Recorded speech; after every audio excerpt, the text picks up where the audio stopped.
When it comes to baking for their kids, no one does it better than Mom.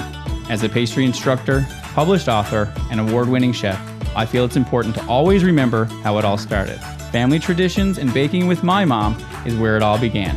In this series, I bring together my love of homemade bakes with a pinch of culinary creativity.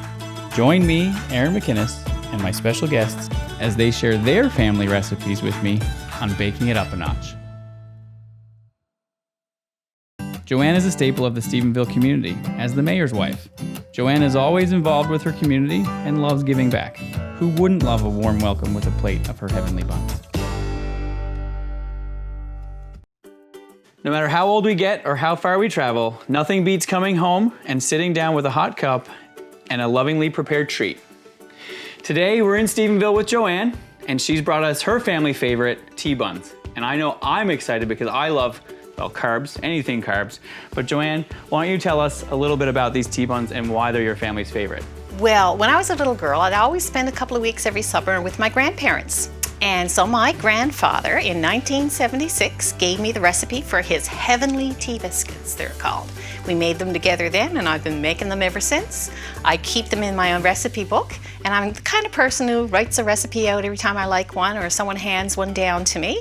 But this little piece of paper that he put the recipe on goes with me with every single recipe book that I do. I mean, they look quite delicious, so I can't wait to try one. Let's get into one. Okay. And then from here, we'll see how we can bake them up a notch. Awesome.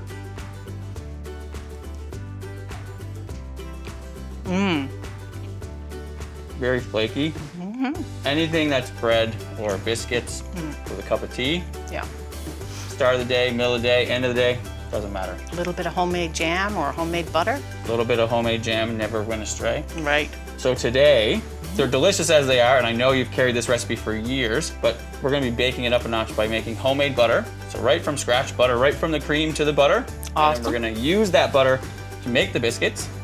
And then we're also gonna use buttermilk, which is the byproduct of making butter. And then we're gonna make a honey lemon butter to put on them when they're baked. Let's do it. I'm very excited, let's get going. Me too.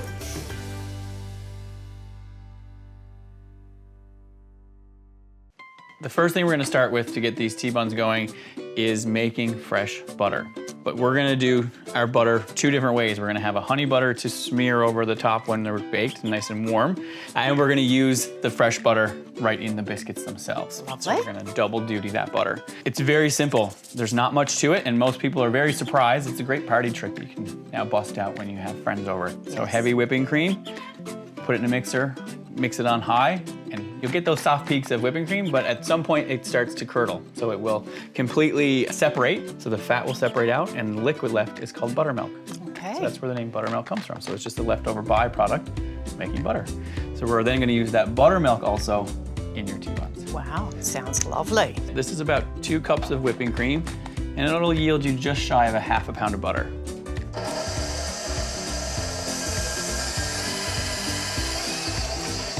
Okay, Joanne, we have butter, just like that. Look at that. So it was a total of about 15 minutes at best. Yep. And as you can see, all of our buttermilk in the bottom, and all of our butter has kind of pooled around the whisk. I like to put it through cheesecloth, so just down in the bowl here, and put all my butter in here. So it has no salt in it yet, but you can see how fresh and natural, realistically, it is. And it's so crazy that you can go from whipping cream to butter. So science is one of my favorite things, and just the fact that this separated out so easily. Give it a light squeeze, so I don't want to press the butter through the cheesecloth. I just want to get most of that buttermilk out. So now we have... Very squeezable. Very squeezable. Now we have 2 things we can use. We can use the buttermilk, Yep. And then we can use the butter itself. I'm gonna knead this by hand into another bowl here with my salt and my honey. Let's clear some of this up really quickly so that we can get to that. Okay. Joanne, let's get our other ingredients here to make our honey lemon butter.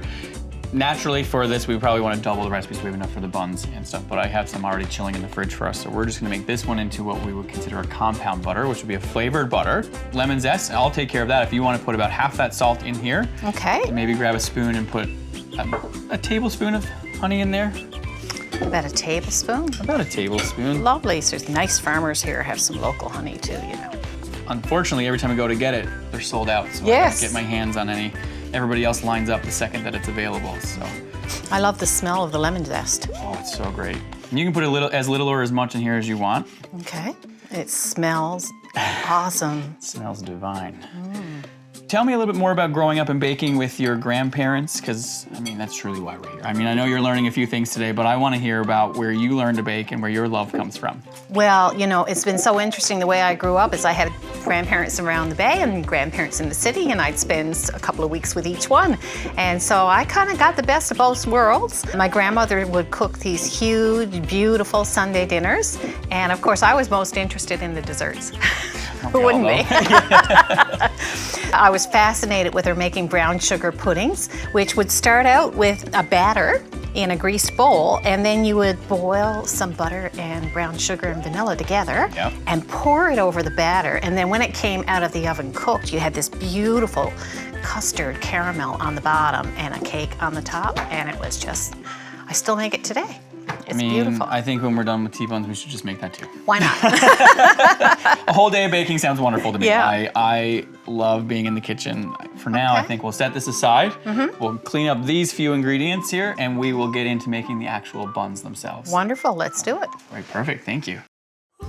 Joanne, we have our beautiful lemon butter there waiting. I just kind of rolled it into a log in some parchment paper. But now it's time to get all these ingredients for the biscuits into the bowl. Okay. So that's our flour. While you're doing that, I'm gonna just kind of whisk up this egg a little bit. And then we have some baking powder. And our sugar, a little bit.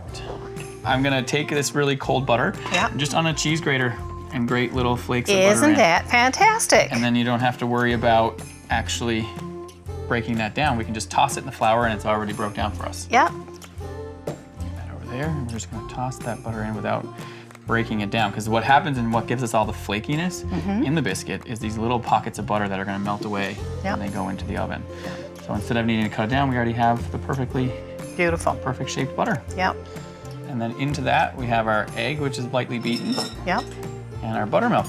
I also didn't add any salt to the biscuit because we salted our butter. So you get to control that when you're making the butter yourself. You didn't want a lot. So we're just bringing it together. I'm not at all pressing. Okay. I'm just making sure everything comes together into a dough form. All right, I think we're good to press it out. Clear some of these dishes a little bit, get some flour, and we'll get them going. I'll get you the flour. All right, thank you.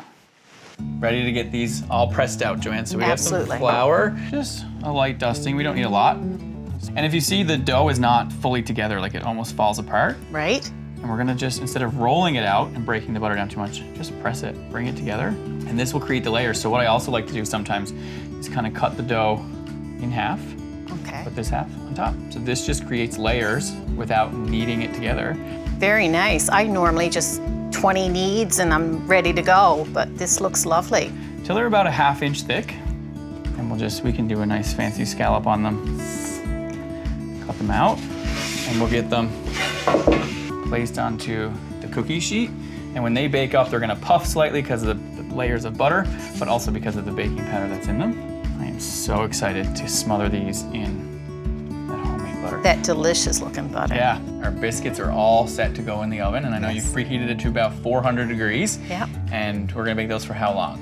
9 to 10 minutes. 9 to 10 minutes. Well, if you would get those into the oven, I'll get this mess cleaned up. Perfect. Joanne, my nose, and the timer is telling me it's time to get those out of the oven. Yes. And the stage is set for us to eat. So I think it's time that we get those out and get some of this butter on there and get eating. Absolutely. Oh my, look at those. Look at the layers. Oh my. So that's picture perfect biscuit right there, that one. Isn't that awesome? It's here for the show. Yes. We're gonna let them cool a little bit. I don't wanna throw one of those in my mouth just yet. It was in a 400-degree oven, so maybe while they cool just slightly, and we'll get them onto the cooling rack so they don't burn on the bottoms on us. Okay. And maybe we'll make a cup of tea while we let them cool for just a moment. Sounds perfect. Look at those. Golden brown. And a little extra toasty on the bottom never hurt anyone. I like a dark toast. I love can even the smell the butter. Smell is beautiful.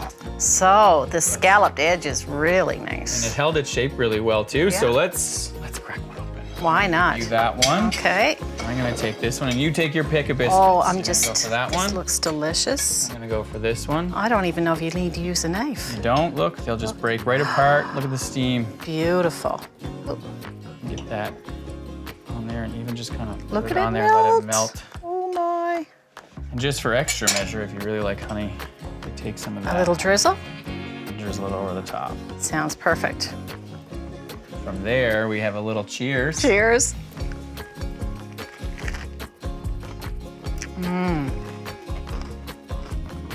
Oh man, Oh wow. I know where I'm gonna be for the rest of the day. Yes. I'm not sitting down and eating the rest of these. I think we should check each one. A bite from each one and then finish them off later. But oh, that crust on the bottom, the golden top, So light and fluffy. they're very tender. The butter melts away in your mouth. And that hint of lemon, Perfect. they're absolutely delicious. I'm never going to make them the old way again. It's just taking that and bringing it kind of into a little more modern. Yeah. And these are so light. They'd be wonderful for a brunch or Yes. even just tea with the girls. Yes, I think we have a winner. I think we do. This is delicious.